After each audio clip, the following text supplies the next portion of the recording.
Welcome back to the podcast.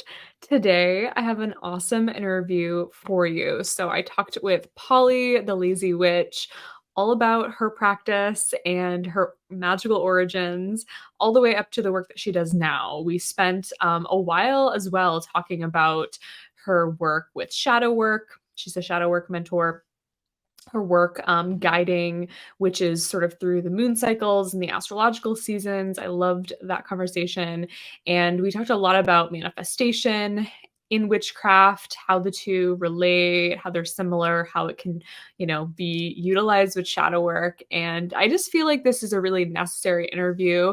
And there's so much here that I think a lot of you will really resonate with. So, without further ado, let's open up the diary and take a look at Polly's story. Welcome back to the Diaries of a Witch podcast. My name is Angelica, and I'm so excited to be here with Polly today, the lazy witch. I am so excited to talk to Polly today all about her witchcraft journey and just like everything kind of leading up to it. If you would like to give us like a brief kind of overview of like who you are, what you do, and almost like starting with who you are now so that we can kind of use that as a frame of reference as we listen to your story. Yeah, sure. So I'm Polly, the lazy witch, and I'm a witch.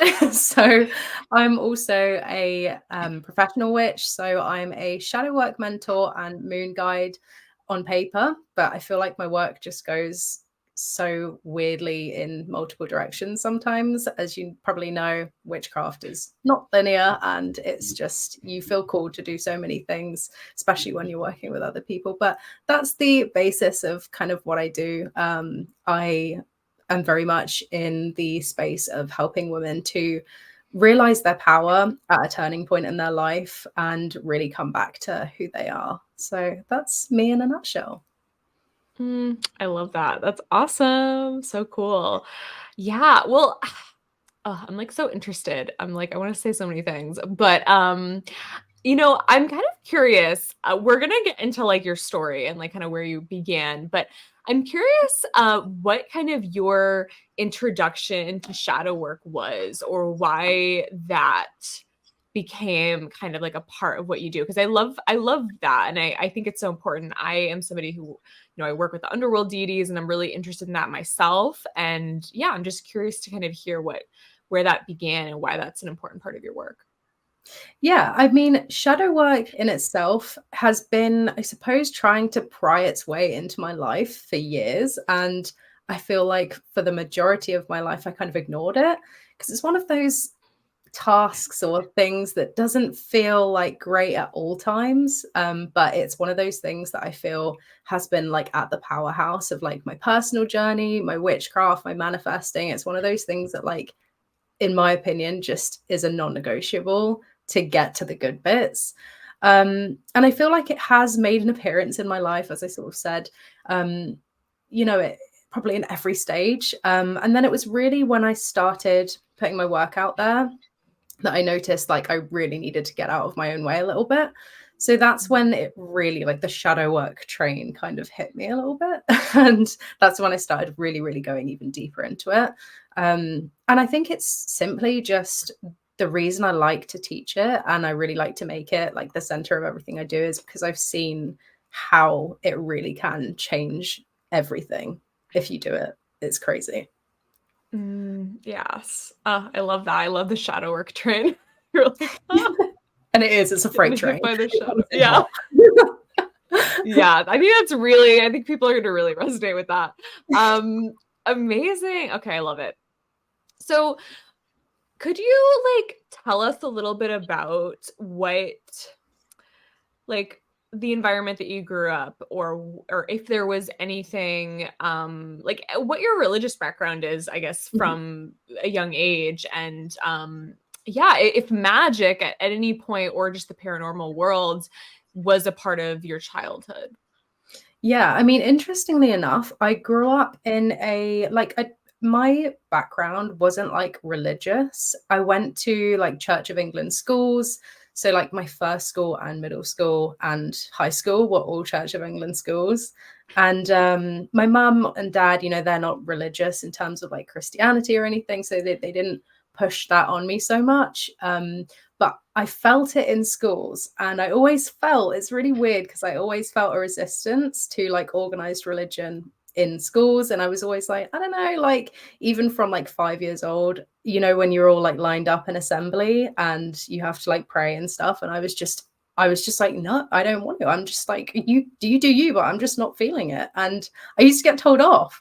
So that's sort of what my upbringing was from the religion side of things. And I was a weird kid. I'm not going to lie, weren't we all? But I was a bit of a weird kid. I was always really attracted to everything magical. I was always mixing like ketchup and like brown sauce and like salt and pepper in bowls and like putting it on the front gate for protection and stuff. And like it seems so weird to me thinking back now because my parents did not encourage that. They weren't against it, but it was never encouraged. So it's like this second nature in me.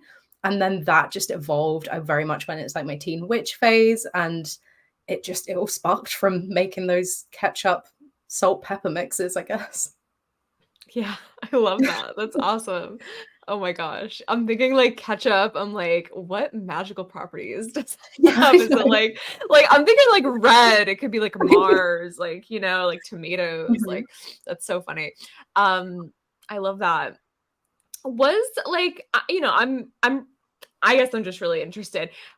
What is like generally speaking kind of the view of religion or Christianity in the UK? Because I feel like I grew up in New England, so there's a lot of like secular people here, a lot of Catholics, a lot of witches, which is cool. But I know in other parts of the States, it's like very Christian. And so, what's like the general vibe?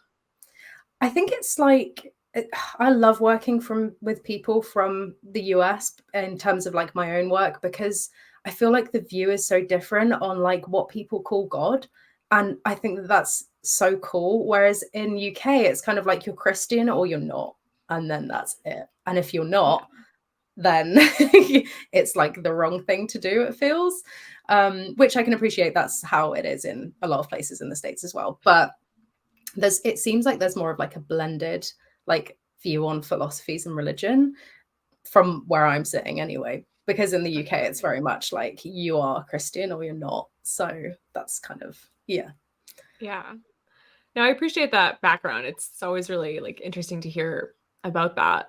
Mhm. Um, so you mentioned your teen witch phase, and I'm really excited to talk about it because I feel like it's something a lot of people experience. Like, and maybe some people experience it later in life or, at different parts in life. But I very much feel like it's kind of like falling in love for the first time, where it's like in a witchcraft practice, like that feeling of being a teen witch is kind of like a thing. It's like a phase in a way. And so it's really cool that you experienced it. It seems in your actual teen years. What was that like for you, and what were like your introductions to magic that like led you into that? So I remember like the first time that, well, actually, it's kind of weird because I grew up next to like the probably like one of the most famous witch villages in England, in the UK, called Burley. I actually live in the place where Gardnerian Wicca was founded as well, which is pretty cool. So Gerald Gardner was just like chilling down the street with his coven, basically. So it was quite cool.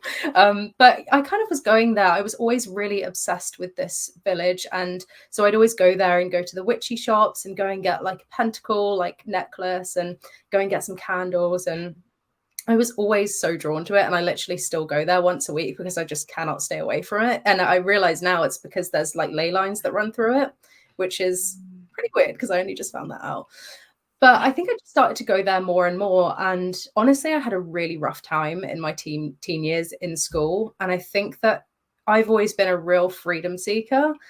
I've always had just like I can't do what people tell me. And I'm just like that as a person. I was always a bit of a rebel. And I think having that space to just go and be a little bit like free and weird and just witchy was so important to me in my teen years. And it really probably sparked from having a bit of a rough time and just needing some sort of empowerment in myself. And I think it kind of built from there. Yeah, I love that. That's awesome. I had a similar experience in the sense that like Salem, I grew up maybe like 30 minutes away from Salem, Massachusetts when I was a kid, and I was like, what is happening here? And how can I be more involved? Yeah. I love that. So yeah, I think I resonate very much with the, seeing it and identifying it as something that could be a huge empowerment practice. How did that kind of play out? Like, what do you remember your first magical, like whether it be a spell or ritual, or like, do you remember like your first magical acts and what those were like?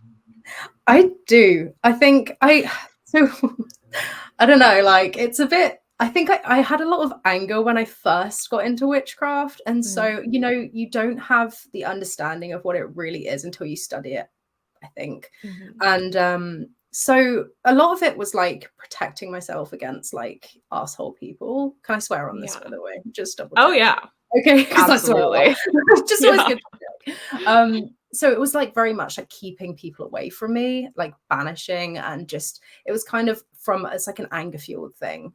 Um, Yeah.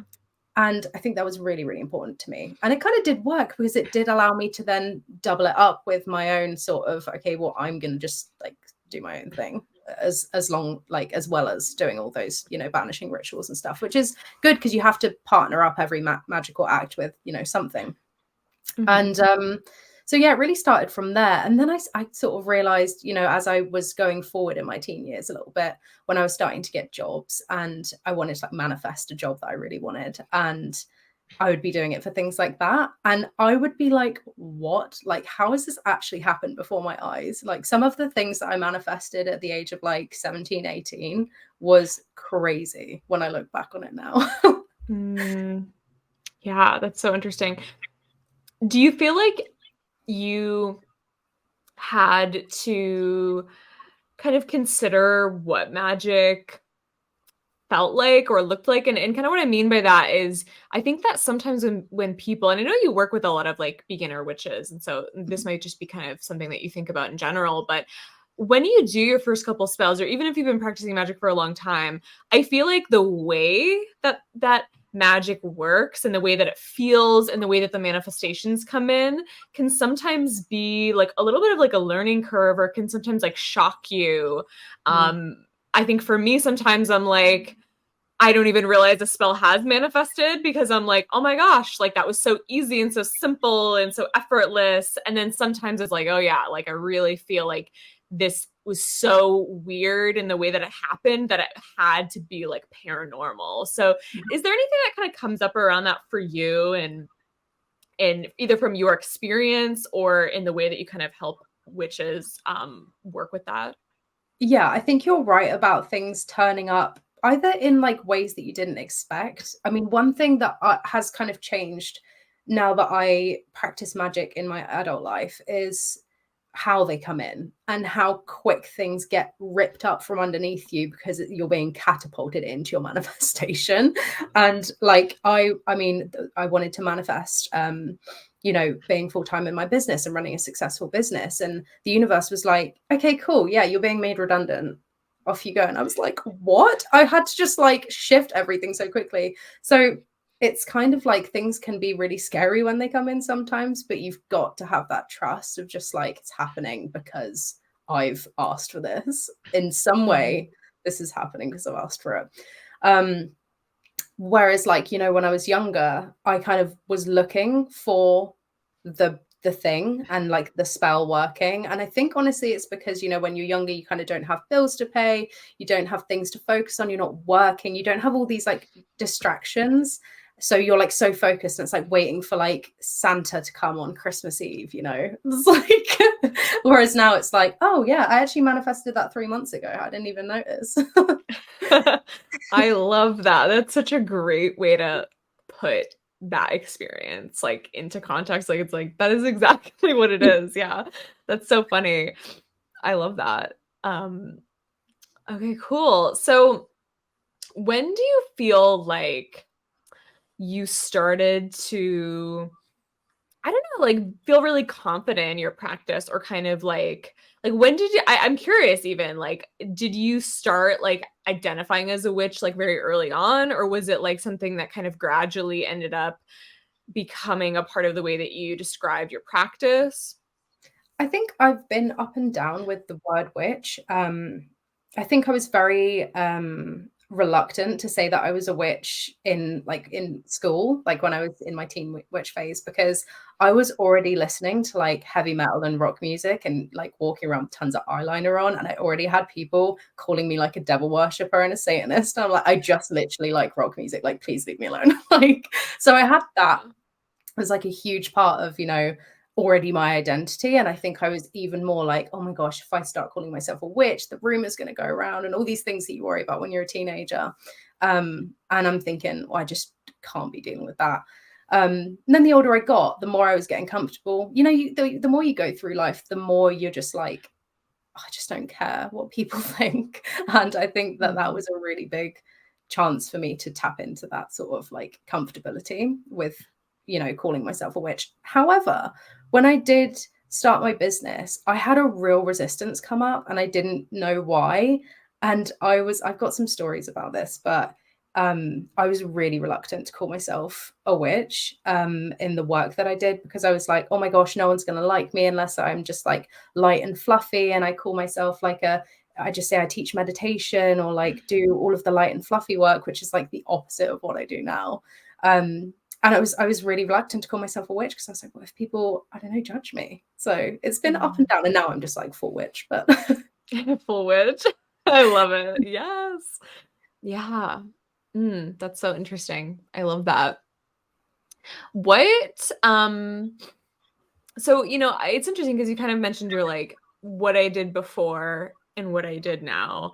Um do you feel like when you think about your practice now, and I'm sure we all evolve and change, and so I'm sure like it's kind of a big question, but you know, what would you identify or describe your practice as, sort of maybe coming out of your teen witch phase, coming into whatever that next phase looked like for you? What would you describe it as then?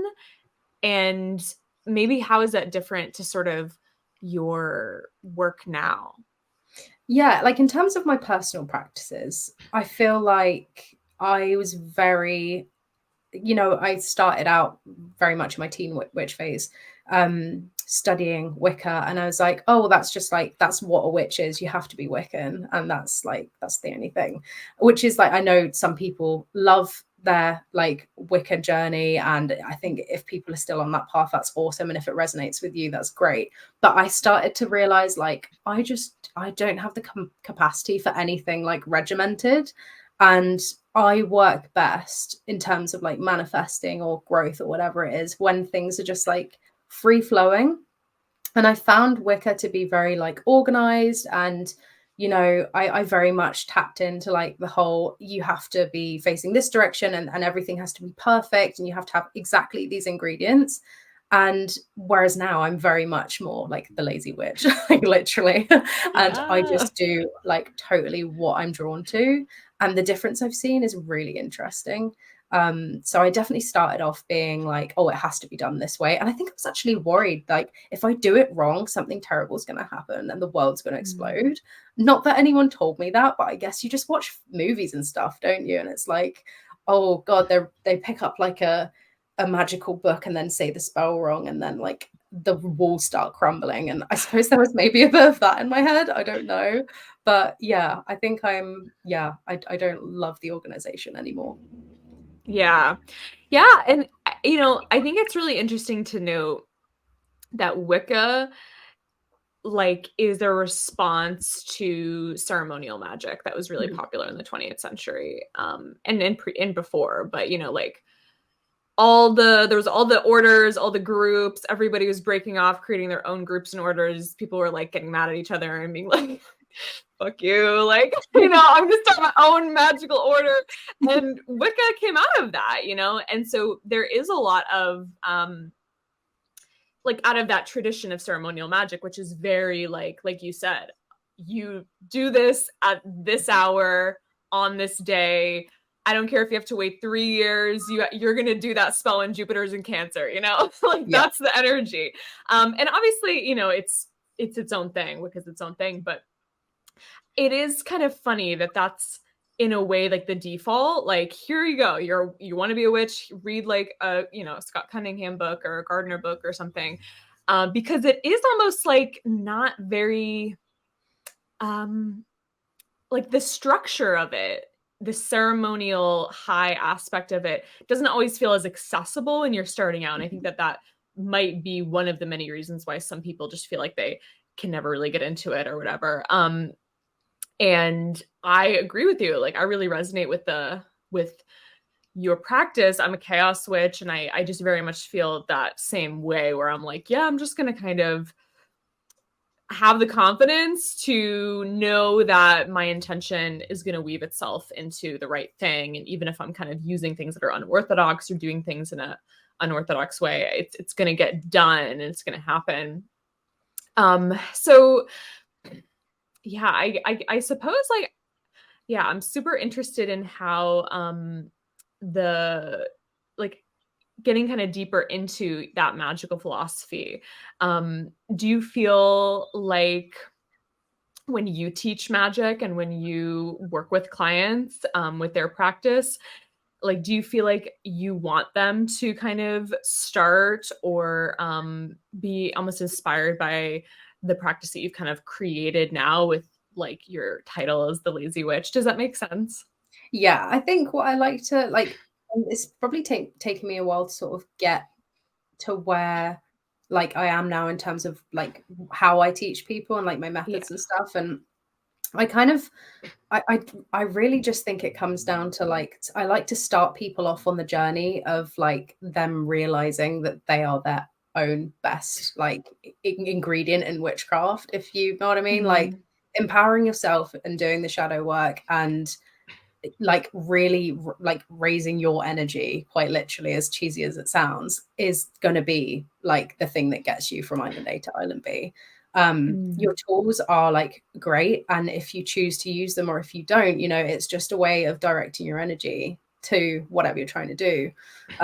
So I really like to bring it back into like the person and the personal work behind the practices is where I think my area of genius is. um yeah, for sure. Cool. What was your journey getting into this work full time? I know you were talking about like you were setting the intention, you're manifesting it. What was kind of the journey? What was the starting point? Did you always have an interest in maybe doing this professionally, or did it just kind of like show up one day? Yeah, I did, and this is again another reason why the personal work is so important, because I just did not believe that it was ever like, what, a professional witch? You've got to be joking. Like I was like, no way, like no way. And so basically I got into really boring jobs to just numb the pain of not being in my purpose. So like I've been a data analyst, I've been a recruitment consultant, I've been a vet nurse, I've been an animal technician, I've been a sales, like I've done everything to try and find like something. And it wasn't until I stepped into this work that I was like, oh my gosh, this is literally it. Of course it's it. But it was that gap between like, oh, this is impossible, to, oh, I can actually do it.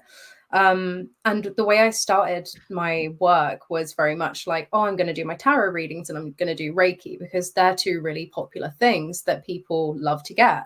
I didn't really realize how niche I would be going now in terms of not just doing tarot and Reiki. And I really wanted to do spiritual guidance, which is again like it was kind of going along this route all along, I think. But I very much started just saying, okay, I'm going to keep it simple. I'm going to do my tarot readings. I'm going to do my Reiki. And I did the tarot readings in person as well in that little witchy village, which was my dream since I had been like a fetus. Like literally, I've always wanted to do it. And I was like, oh my gosh, this is great. But then obviously expanded into being on a bigger platform, doing bigger things. And I really had to like get past the fear of being seen. And that's Mhm. kind of what sparked my own shadow work. Because I was like, oh my God, this is real now. Like I'm being seen. So yeah, it Yeah. kind of evolved. That's cool. So that's awesome. So you like went back to that village Yeah. that had inspired you as a child Yeah. and you were like doing work there. That's so Mhm. cool. Oh my gosh, I It love was that. fun. Yeah. That's so fun. Um oh, I love that. That's so cool. Yeah. So I guess like when you look back on kind of your whole journey, kind of up until right now, were there any moments where you felt like you almost like would want to give yourself advice? Or were there any moments where you struggled or that were difficult or you just kind of now maybe have some more clarity on how you could have overcome those things or how you could have worked past them? I think that a lot of the times magic and witchcraft like is an amazing, super empowering, super fun thing, but I also think that a lot of people, especially maybe people who are like doing a lot of development work in witchcraft and like seeking guidance and mentorship, Mhm. probably experience these kind of roadblocks and bumps and blocks. And I know you talked about like visibility being part of it, but yeah, is there anything, does that make sense? Is there kind of Yeah. anything that you can think back on? Yeah. I really think if just to sum it up, if I could just give myself one bit of advice, it would just be to just stop giving a fuck a little bit and just let go. And I think from a personal perspective, people have a real fear of being expressive with their magic. Obviously, the witch wound, got to thank that one Mm. for that. Um, and it is a block for people to like expand in their magical practice because they have the fear of being seen for that. But then actually, when it comes to doing the magical practice, people, I think, either they kind of manifest or want to like, because it's definitely for personal growth, but I mean a big thing in witchcraft is manifesting and doing spell work and creating change. So I think people kind of get stuck when it comes to that, because a lot of the time I see people trying to manifest from a place of I should be doing this rather than I Mm. want to be doing, like, this is my true intention. um so that can really, again, lead right back to the personal work. Like, why are you doing your magical work? Are you doing it for you, or are you doing it for someone else? Or are you doing it because you just don't know? And just, I think, stop caring so much. I would give myself the advice of that, and just let go and be true to what you really want rather than what you think Mm. you want. Yeah. Oh, I love that. That's so great. No, I'm like obsessed. Um, yeah. Do you work with deities?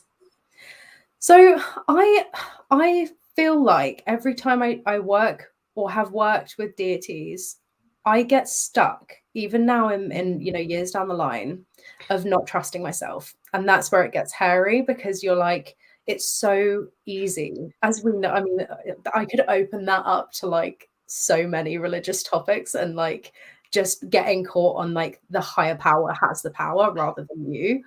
And I feel like I get Mm. stuck on that a little bit, and maybe that'll change. Maybe I'll grow even more, because witchcraft is not, you never stop growing and you never stop learning. And but I think where I'm at now and where I have been in the past, I have no problem saying like I just keep it to me, because it gets me into that sort of spiral of, okay, I'm going to ask the deity all the time, and or I'm going to just like, the trust isn't in me anymore, it's in them. And I just don't think maybe I'm quite ready for that yet.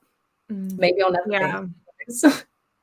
Well, it's so valid. And like, I mean, it is very different. Like, It it's is. two different things to work with, to be pagan, work with deities. And you can still be pagan and like have a pagan worldview and not necessarily have deity Mhm. connections or like, really intense relationships with deity. And I think that that's sometimes something that people forget or can struggle with. And so I really appreciate your perspective on that, because I think that a lot of people like are like, yeah, same. Like feel the same way.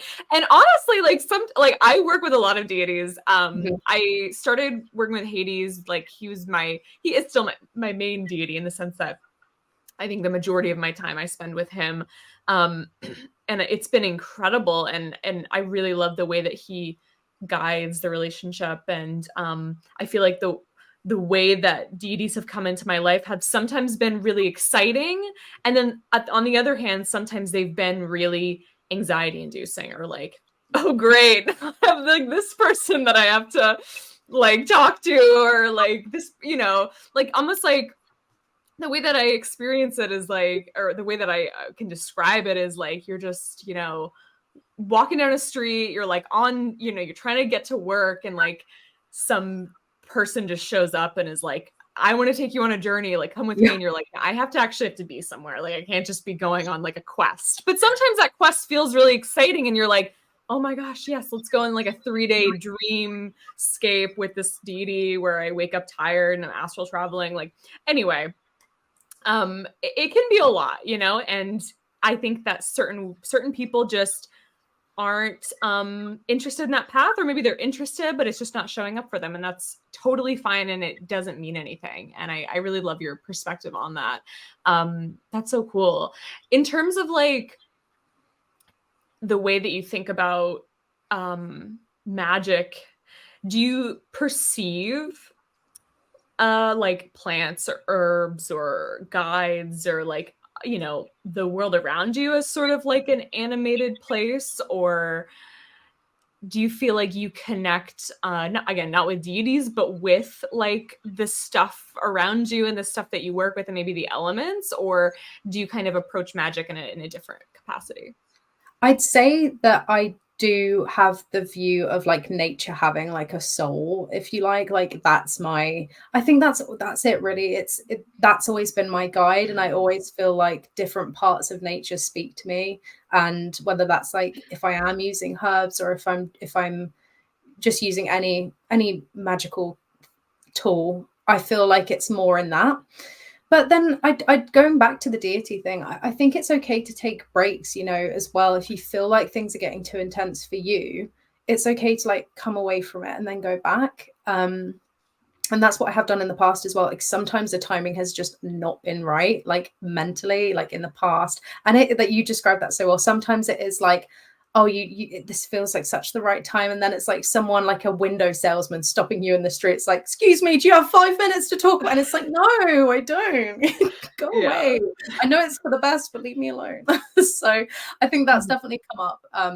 But yeah, I feel like where I've seen like the most magic for me personally happen is like when the power is in me, and then the universe, the stars, nature, that sort of thing, and using that co-creation. But I just find it fascinating how it all works differently for everyone. And that's why I say to everyone, like, there is no right or wrong. Like, you do not have to take anything that I believe in and use that as your truth. Like, you need to do your thing. And there is literally no right or wrong. And I'm never going to tell anyone that there's a right or wrong. Mm. Yeah. Oh, I love it. I feel the same way. And yeah, I in my practice too, like I kind of do the same thing where I have a lot of ideas and beliefs and notions, and I feel like there's certain times in my practice where I want to bring one in, and certain times where I'm like, yeah, I'm kind of good with the way that my practice is structured right now. So freaking cool. What is like on the horizon for you in terms of, if you think about maybe your goals in your practice, and it could be in your business too, because this is, what you do professionally, but what are some of like the things that you feel like you're learning more about, you're investigating? Where's like the future of your practice heading? So in terms of like the future of my practice, again, it's just like I want to put even more power in like me within my practice, because that you take so long to unlearn things. I think once you've done it for so long and then you've realized a different way of doing it is working better for you. So it's again like I think everyone really struggles at times, no matter how advanced you are, to put full trust in the universe doing its thing, because there's sometimes where you're at that halfway point between your manifestation working and then it actually happening, and you're like, time's ticking a bit, like, is this actually, like, come on, like, where is it? But then it always happens. So I want to try even more to put the full trust, because I think it really just comes down to the capacity that we have in modern day, because we are taught, it's drilled into us through, conditioning, that, oh yeah, you're in fairyland, like, you're dreaming, like, you should just trust in what you see in black and white. And it is deeply ingrained within us. So the more I try and teach people to get out of, like, the matrix, I suppose, the more I want to do it more myself. And it's just such an ongoing journey.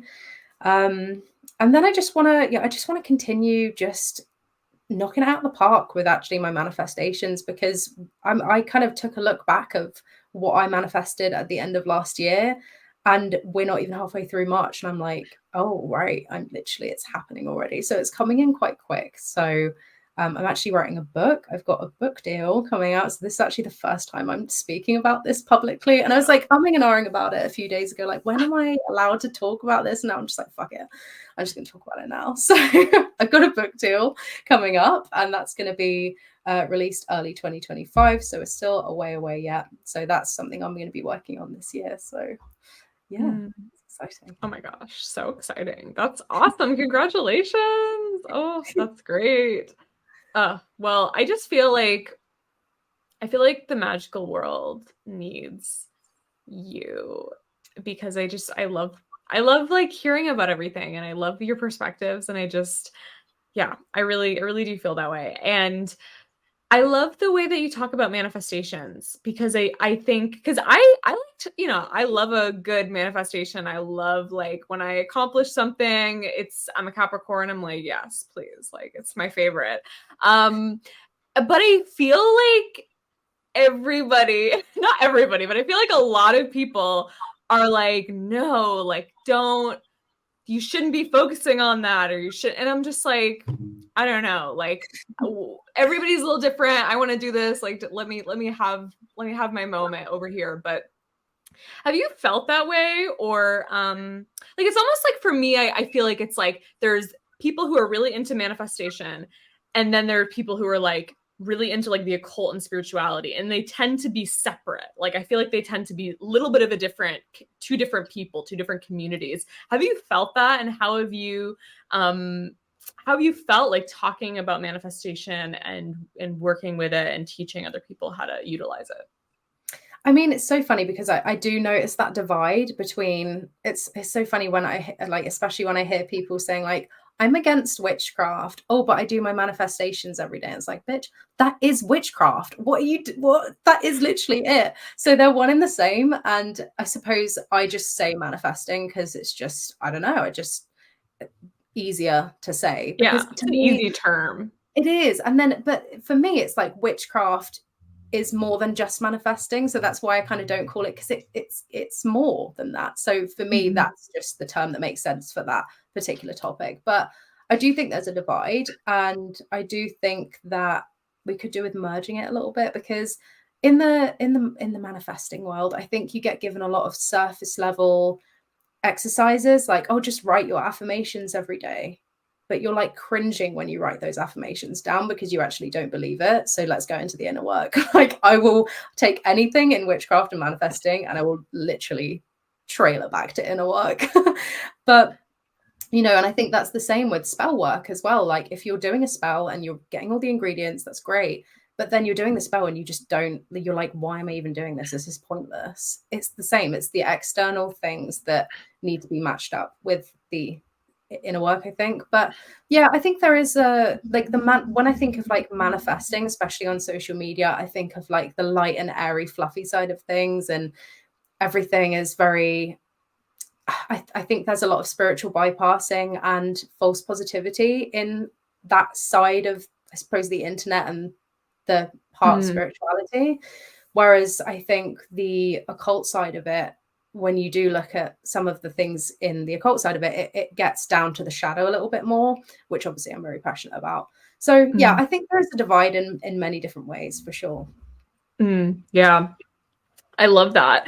And I love that you're like, yeah, like, I'm cringing when I'm doing my affirmations. I, in the past, have felt like it's maybe not like the greatest form of shadow work, but it's almost like I feel like some people could get into shadow work from that, of like feeling like this recoiling from, like you said, like that toxic positivity, or that like, okay, I'm writing this down, but I don't actually believe that this is possible, or I don't actually, there's a part of me that desires this. I love that you're even talking about the idea of like false desires. This is like a idea that I love too. It's sort of a philosophical concept called implanted desires, which is like, Mhm. you know, society just tells you you should want certain things, so then you do. And I find that if you're constantly trying to manifest that type of stuff, a lot of it could manifest. Like, I think it totally could. But again, it's like that's when you're like, doesn't really feel that good. Or like, why Mhm. did I even do that? And then it's sort of distracting from the deeper desires that really ought to come through. So yeah, I love that you're kind of pinpointing that and talking about that.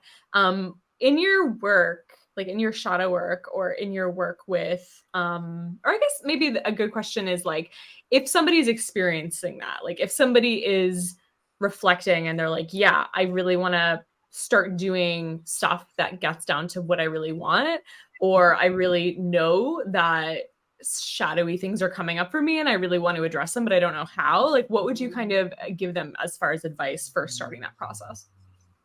I think it would just be about keeping track of what you're feeling and listening to it rather than like if you feel, and this is where spiritual bypassing comes on as well, because they don't kind of teach you if you're feeling something, you might be feeling it for a reason. But then I see a lot of sort of coaches on Instagram, especially saying like, oh, if you've set a manifestation and now you're feeling like, you know, it can't happen, or you don't want to do it, or like different feelings are coming up, don't listen to them. It's your emotions playing tricks on you. And it's like, it might not be. So if you are feeling like that shadowy things coming up, they might be coming up because your manifestation is actually just not the one you really want. So I Mm. think there's an awful lot of like playing around you've got to do before you actually master the art, I suppose. It's a lot of trial and error, and it's okay to be going back on things. It's okay to just learn in the process rather than thinking, oh, well, I've done it now, I have to like stick to it. Um, and yeah, I mean, if those shadowy things are coming up, especially when you're actually thinking, this is what I want from my heart.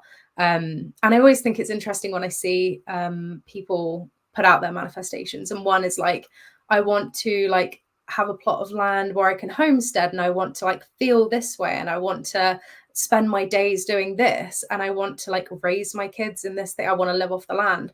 Um, and then I see someone like, oh, I want to manifest a Lamborghini. And it's like, do you though? Like, if you dig into it, I mean, it's great if you do. Like, I am not anti, like, I feel like some people are like, oh, you can't like manifest like material. It's like, yes, you can go and do it. Like, but make some plans, Mhm. like how you're actually going to get there.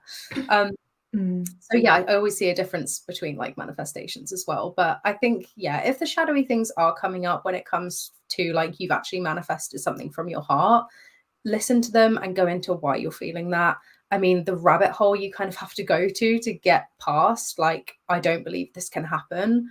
Okay, why don't you believe it? What narratives are you holding on to yourself? Like, now, how is this coming from your past? How can you basically come to a point now where you can put logic in the fact that that's past and not present? Because I mean, we can always trace it to something that's happened in the past, whether it's the smallest thing, like you were told something once when you were 5 and it's stuck with you, like just that one sentence, or if it's like a really bad experience you've had, we can normally trace it to something like that. So that's kind of where you have to battle it out and just be like, it's not happening now, so I can move forward, you know.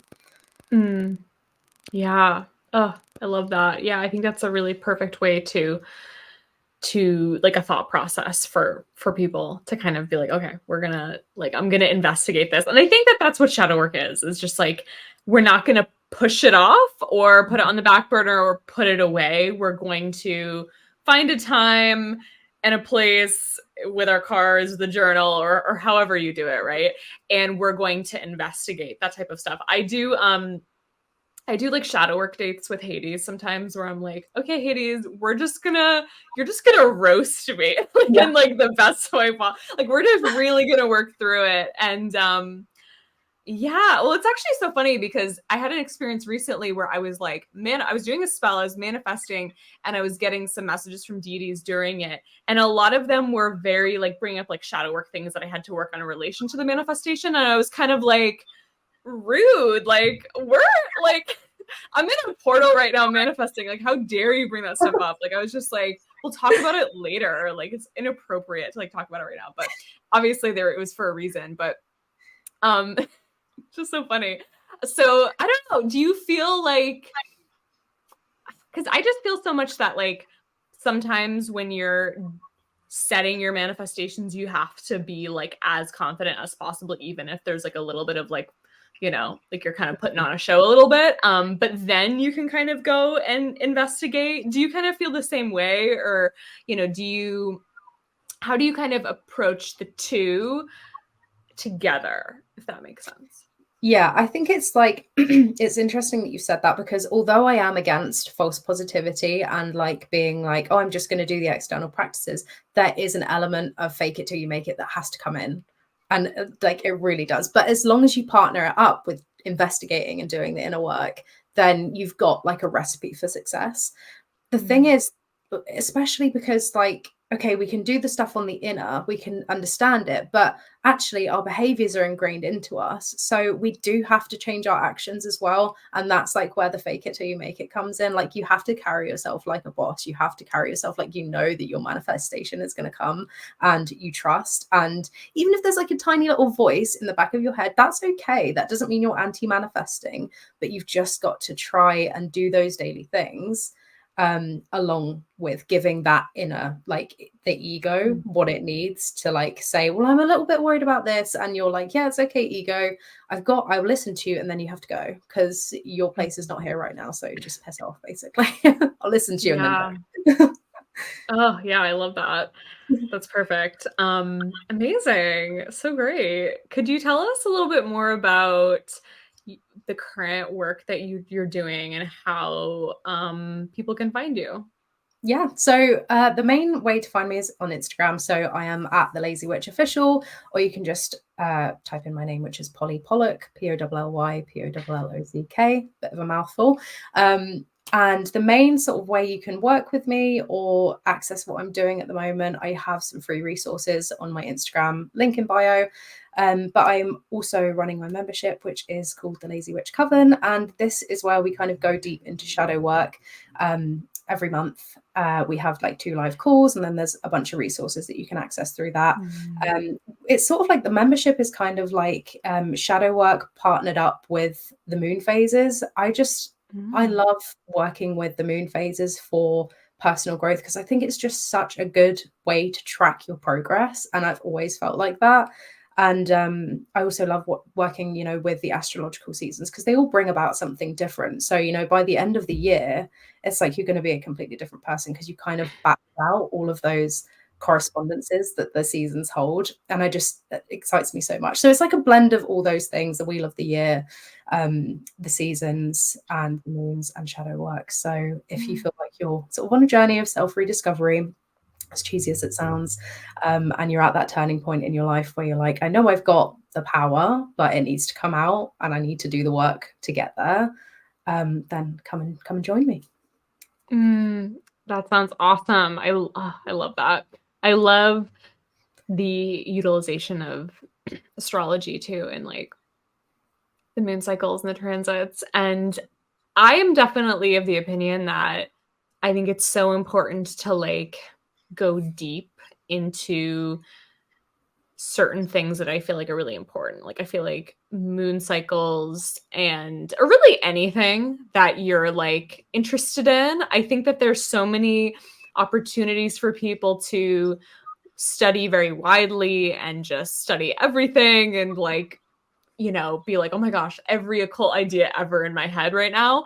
But I think that certain things like you're saying, the moon cycles and the astrology transits are one of those things where you can go so deep in them and you can just investigate and like so much can come from it. So I love that you work with that in like a kind of a guided way because I think that's just so necessary to people of all backgrounds and levels, even like a very advanced witch, could probably benefit from sinking into like something like that and going deeper. Do you kind of feel that in terms of like depth in the Yeah, practice?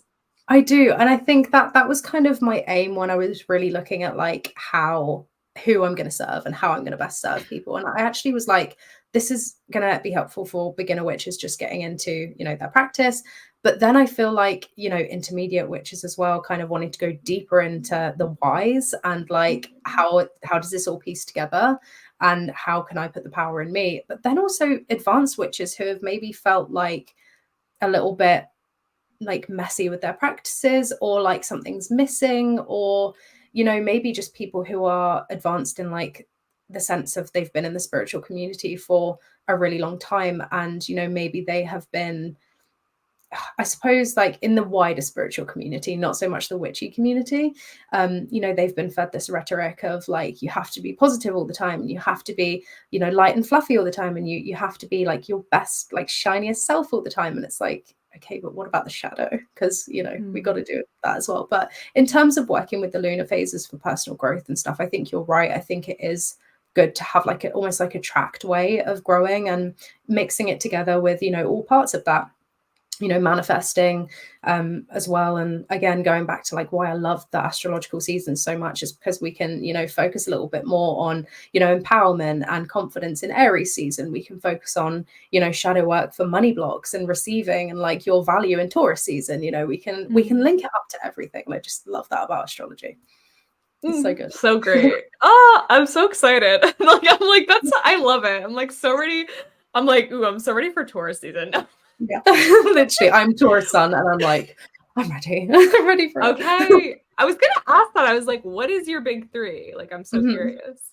So I'm a Taurus sun, Scorpio rising, and Capricorn moon. So interesting trio. No, I love it. I love it. Yeah. Well, it makes sense. Like the Scorpio and the Capricorn. Like it'll make sense. I love that. Yeah. Well, it's funny because you definitely give me big like earth energy. And I see it in your practice. I see it in your work now, even in just the way that you kind of, and I'm an earth sign too. So I'm like, I feel like I recognize you, like the earthy, the triplicity, like in the room right now. Like I feel like earth is here with us. And in terms of like even like manifestations, it makes so much sense with shadow work as a Capricorn moon. Like I love it all. So that's awesome. Yeah. Well, thank you so much, Polly, for coming on the podcast today and sharing with us like a peek into your practice and what you do. We really appreciate it. Thank you for having me. It's been amazing. And I just want to say, thank you for having me, because I am an avid listener of this podcast and have been since like before, maybe like November. I really enjoy having another person to listen to who's also really down to earth, because as we spoke about earlier, it is really difficult to find people who are like down to earth in the spiritual witchy community, I find anyway. So thank you for having me. It's been really fun. Of course. Yay. Thank you so much. All right, everybody. We will talk very soon. Have a great rest of your day. Bye.